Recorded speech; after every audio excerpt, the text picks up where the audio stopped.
Chapter 17 of Four Girls at Chautauqua. Four Girls at Chautauqua by Pansy. Chapter 17. Getting Ready to Live. Amid the laughter that followed this retort, the company rose up from the table and went their various ways, to meet, perhaps, again. "How on earth do you manage to keep so thoroughly posted in regard to Chautauqua affairs? One would think you were the wife of the private secretary. I shouldn't have known whether the gates were to be opened or closed to-morrow." This from Ruth as the two girls paced the long piazza while waiting for the carriage which was to take them to the boat, for, having exhausted the resources of Mayville for entertainment, they were about to return to Chautauqua. Marion laughed. "I'm here in the capacity of a newspaper writer, please remember," she answered promptly. "And what I don't know I can imagine, like the rest of that brilliant fraternity. I am not really positive about a great many of the statements that I made, except on the general principle that these people belong to the class who are very much given to doing according to their printed word. It says on the circulars that the gates will be closed on the Sabbath, and I dare say they will be. At least we have a right to assume such to be the case until it is proven false." "What class of people do you mean who are given to doing as they have agreed? Christian people, do you refer to?" "Well, yes, the sort of Christians that one meets at such a gathering as this. As a rule the namby-pamby Christians stay away from such places; or, if they come, they float off to Saratoga or some more kindred climate. I beg your pardon, Ruthie, that doesn't mean you, you know, because you are not one of any sort." "Then do you take it to be their religion which inclines you to trust to their word, without having an individual acquaintance with them?" Marion shrugged her shoulders. "Oh, bother!" she said gayly. "You are not turning theologian, or police detective in search of suspicious characters, are you? I never pretend to pry into my notions for and against people and things. If I was betrayed into anything that sounded like common sense, I beg your pardon. I am out on a frolic, and mean to have it if there is any such thing." "Well, before you go back into absolute nonsense, let me ask you one more question. Do you really feel as deeply as you pretended to that man, on all these questions of the Chautauqua conscience? I mean, is it a vital point in your estimation whether people go there to church on Sunday or not?" Marion hesitated, and a fine glow deepened on her face as she said, after a little, speaking with grave dignity: "I do not know that I can explain myself to you, Ruth, and I dare say that I seem to you like a bundle of contradictions. But it is a real pleasure to me to come in contact with people who have earnest faith and eager enthusiasm over anything, and principle enough to stand by their views through evil and good report. In this way, and to a great degree, this meeting is a positive delight to me, though I know personally as little about the feeling from which they think their actions take rise as any mortal can. Does that answer satisfy you, my blessed mother confessor? Or are you more muddled than ever over what I do, and especially over what I do not believe?" "If I believed as much as you do I should look further." Ruth said this with emphasis, and there was that in it which, despite her attempts to throw it off, set Marion to thinking, and kept her wonderfully quiet during their return trip. On the whole, the flight to Mayville was not viewed entirely in the light of a success.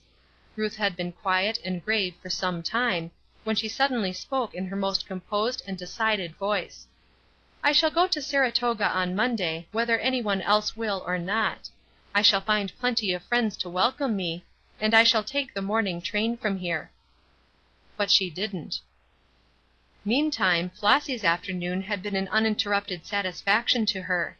She attended the children's meeting, and it was perfectly amazing to her newly awakened brain how many of the stories, used to point truths for the children, touched home to her.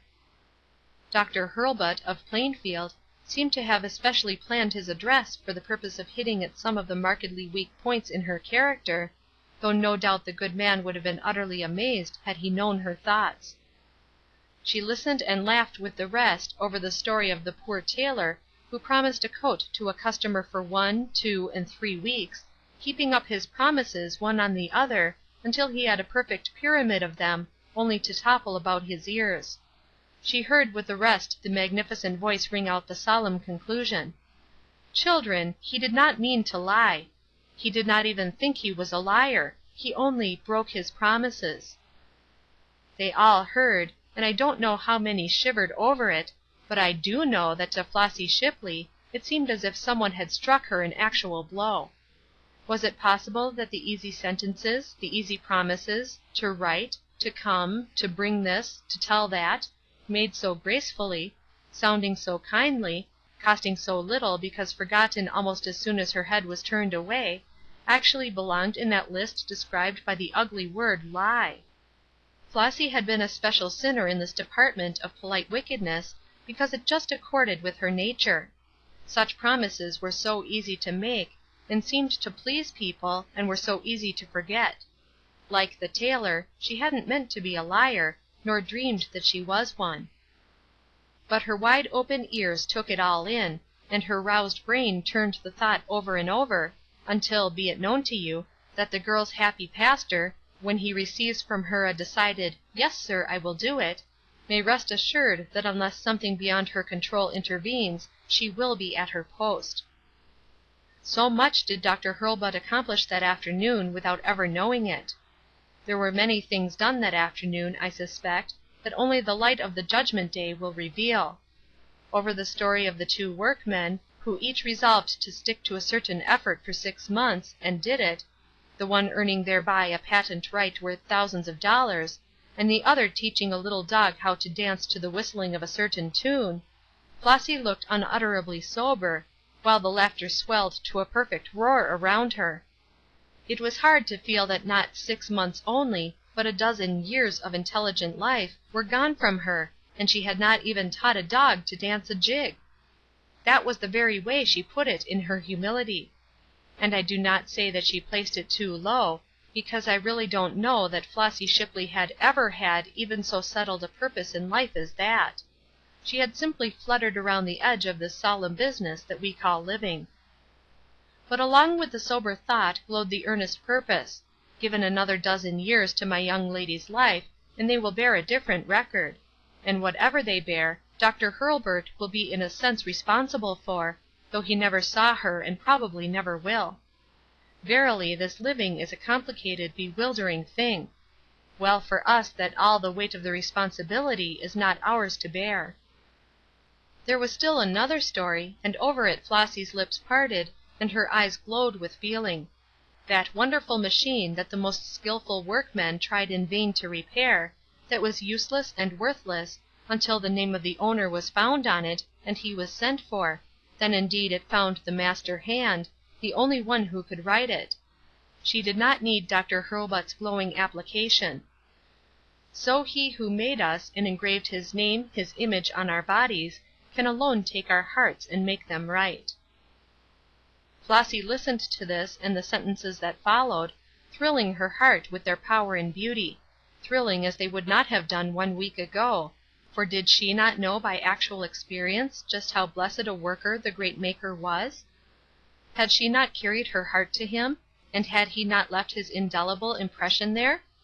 Oh, this was a wonderful meeting to Flossy, one that she will never forget, one that many others will have reason to remember, because of the way in which she listened. But was it not strange, the way in which her education was being cared for? After tea she stood at the entrance of the tent, looking out for the girls; looking out, also, on the cool, quiet sunset, and the glory spread everywhere, for there had been sunshine that day, part of the time, and there was a clear sun setting.